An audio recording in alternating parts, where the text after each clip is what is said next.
Building a Garden by Judy Kim. Liberty Hyde Bailey once said, "A garden requires patient labor and attention. Plants do not grow merely to satisfy ambitions or to fulfill good intentions. They thrive because someone expended effort on them."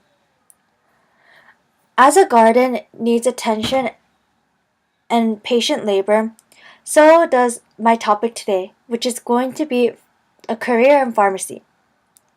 A career in pharmacy requires attention, initiative, and all these things because just as a garden, it won't grow without its water and sun. What I'm going to be talking about today is first describing to you what a pharmacist does, then talk about the rising competition, but also how to defeat it by building credibility through academics, extracurricular, and foundation, a great foundation. So, pharmacists. Pharmacists are those people who oversee the use of medication by the public. There are people who give prescriptive drugs to patients and also give medical advice to those who need it. The job outlook for pharmacists is 14%.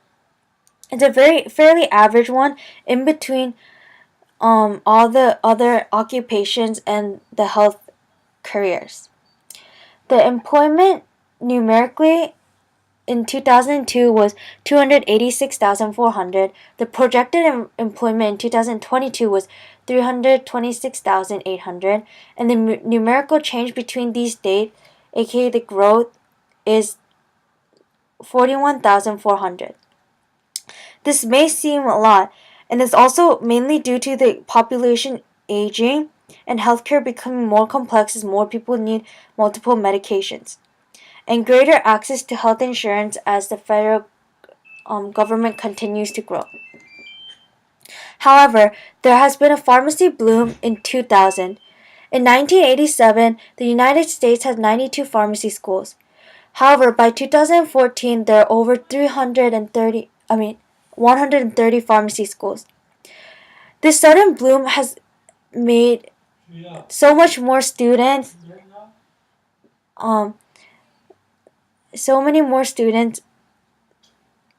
and job seekers. In 2008, graduates got up to 8 offers after their graduation. In 2009, up to 12. However, now there's only 1 to 3 offers per graduate. In 2008, only 1 student was still seeking work after graduation.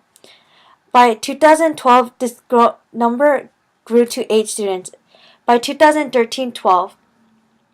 Daniel Brown, a pharmacy professor at Palm Beach Atlantic University, estimates that the unemployment rate of graduation students will be 20% by 2018. This is a great risk for those graduates because of the great debt they would be in after a long-term study, the shortest being 6 years. An estimated amount of debt is hundreds and thousands of dollars, making it really a must for these graduates to get a job. However, because of the high competition after the pharmacy boom, it's very hard to be an outstanding student within all these graduates. To make sure that you are an outstanding student within the crowd, you must build credibility. First, through academics, GPA or school reputation. In an interview, Dr. Oh, a pharmacist who owns his own pharmacy in South Korea, told us that GPA in America may be more important than school reputation. However, depending on the location, such as in this case South Korea, his home, school reputation has greater emphasis. So choosing schools wisely and knowing how much workload you can take really is a consideration that we must take. Also, another thing to take into consideration is the subject of focus. Chemistry, math, physics, and biology are all focused in during pharmacy schools. Taking these courses in high school and getting them out of the way with AP credits can really help you save money and get ahead in the 6-year race, allowing you to save money and have time for more internships and experience out in the field. Getting an international license can also get you ahead, as an international setting will give you a more variety of workspaces.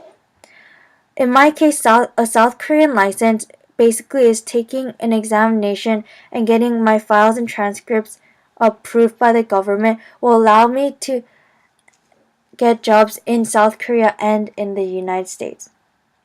Lastly, a dual degree holding program, such as the PharmD and MBA program, can also greatly help one get ahead, as holding 2 degrees can help you, especially in the marketing and finance area. Having an MBA degree can really help you in retail in the pharmacy department. They say these students with dual degrees had higher GPAs, and a significant difference was found between the mean starting salaries of these two. $111,090 for the ones who hold dual degrees, and $101,965 starting mean salaries for those who only held a PharmD degree.